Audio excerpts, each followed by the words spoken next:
Bien, buenas tardes. Soy José Antonio Gómez Alfonso.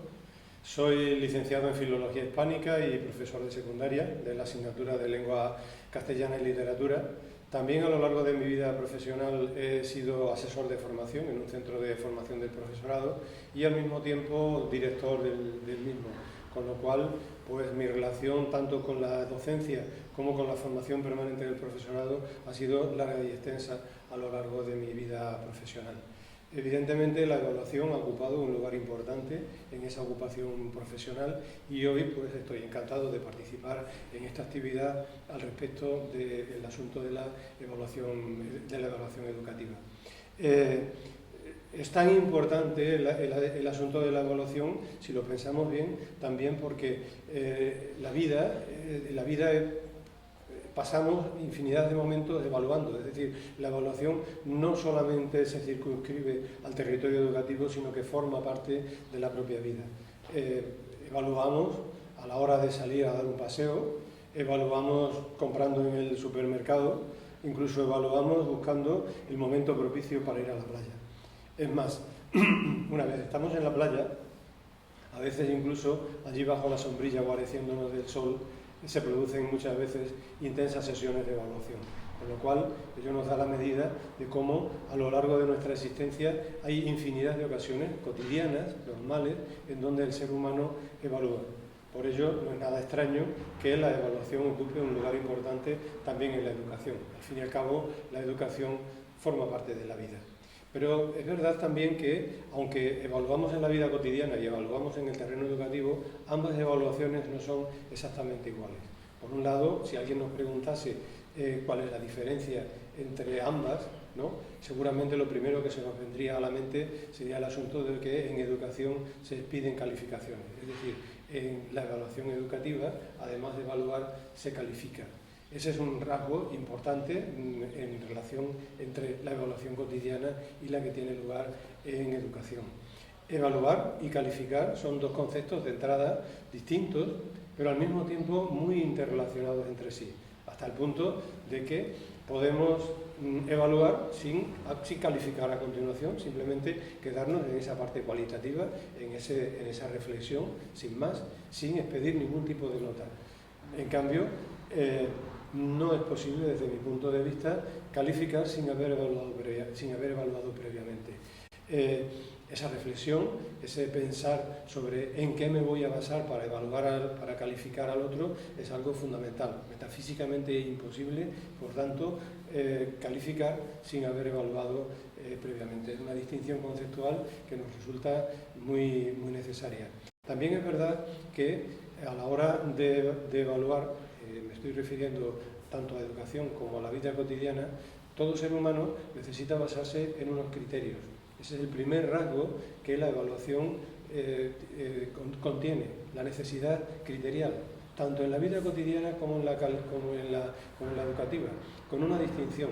Mientras que en la vida cotidiana los criterios con los cuales yo evalúo cualquier acto de ella son personales, son individuales, pueden ser incluso hasta caprichosos, no es ningún problema. Mientras que en la evaluación cotidiana ocurre eso, en la educativa por lo general no es así. Por lo general, en un país como el nuestro, evidentemente hay unos criterios, hay un sistema educativo, hay unos decretos de currículo que nos dicen que para cada especialidad sobre la que uno imparte enseñanzas, cómo tiene que evaluar y a qué criterios debe atenerse. Por tanto, tanto en un caso como en otro, la evaluación tiene un primer rasgo muy importante que es el hecho de ser criterial. Bien, claro, una vez considerado el criterio, hay otros elementos que debemos tener en cuenta para acabar de describir adecuadamente qué es eso de la evaluación. Una siguiente pregunta que pudiéramos plantearnos es la de, bien, y con esos criterios, ¿qué se hace? ¿Cómo se trabaja con ellos? Es una buena pregunta cuya respuesta está implícita en la normativa también, en el caso de educación. Pensemos en todos esos planes de centro, proyectos de centro, programaciones didácticas de departamento, de ciclo, de nivel, etcétera, etcétera, en donde en cada una de ellas recibimos una encomienda en el sentido de que debemos explicitar allí con qué criterios y vamos tanto a evaluar como a calificar al alumnado. Por tanto, evidentemente, eso nos lleva a un territorio de colegialidad que es importantísimo en la evaluación. Es decir, en esos documentos hemos de mostrar criterios de evaluación, criterios de calificación, pero consensuados al menos entre el profesorado que imparte determinada materia en el centro. Es decir, lo que estoy comentando, la evaluación debe estar perfectamente dotada de colegialidad. ¿Por qué colegialidad en la evaluación? Pues porque, evidentemente, a mayor colegialidad, mayor grado de objetividad. Pensemos en nuestra oposición, en nuestro concurso de oposición al que nos presentamos, y recordemos cómo seguramente nadie, prácticamente nadie, me atreveré a decir que absolutamente nadie, cuestiona el hecho de que el tribunal esté compuesto por varias personas y no por una sola. 10 ojos siempre van a haber más que 2. Suponiendo que sean 5, 7, en fin, el número X, el número de personas que compongan el tribunal. No digamos nada ya si esos 10 ojos que están evaluándote en la oposición se han puesto de acuerdo entre sí y de manera colegiada te están valorando. Obviamente, por tanto, podemos concluir en este segundo rasgo de la evaluación que la colegialidad en la evaluación le otorga a la misma un grado muy elevado de objetividad. Teniendo en cuenta algo también muy importante, y es que la objetividad extrema, suma, no la vamos a lograr. Un ser humano valorando a otro ser humano siempre va a hacer que intervenga un determinado factor de subjetividad que es inevitable, pero sí que es verdad que podemos contrarrestarlo de la mejor medida posible. ¿Qué mejor que hacerlo que evaluar de manera colegiada? Ese sería un segundo rasgo de esta evaluación auténtica por la cual estamos abogando. En primer lugar, que sea criterial; en segundo lugar, que sea colegiada, porque va a obtener un elevado grado de objetividad. Pero hay más preguntas al respecto. Por ejemplo, una vez tenemos los criterios, tenemos la colegialidad, ¿esto dónde se pone? ¿Dónde está? Pues desde mi punto de vista debe estar a la vista de todos. Es decir, la evaluación auténtica además debe ser transparente, debe estar a la vista de todos. ¿Por qué motivo? Pues por una doble razón. La primera razón es de carácter ético. No es ético, desde mi punto de vista, evaluar a alguien a escondidas. Es decir, sin haberle comunicado, sin haberle hecho saber previamente conforme a qué criterios, conforme a qué parámetros, conforme a qué instrumentos se le va a evaluar. Por tanto, hay una dimensión ética. Pero también hay una dimensión didáctica, educativa, si queremos llamarla, en el sentido de que si esa evaluación que tenemos previsto aplicar a lo largo de todo el proceso de enseñanza-aprendizaje, evidentemente va a tener lugar mientras ese proceso circula, se desarrolla, tiene lugar.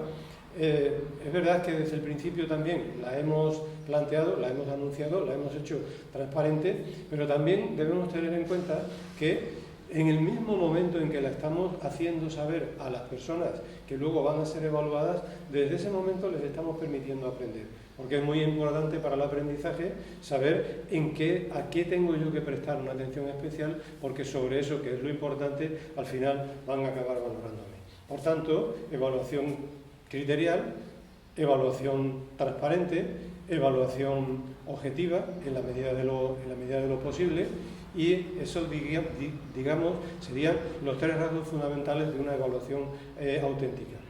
¿Termina aquí el concepto y el desarrollo? Pues no, pues porque hay una siguiente pregunta que acto seguido se nos viene a la mente, y es en el sentido de pensar, bien, y toda esta evaluación, toda esta manera de evaluar, ¿para qué? Pues ya en principio lo anuncié, que cuando nos preguntábamos sobre la diferencia entre evaluación cotidiana y evaluación educativa, un rasgo importante de la evaluación educativa es que se transforma posteriormente en calificaciones.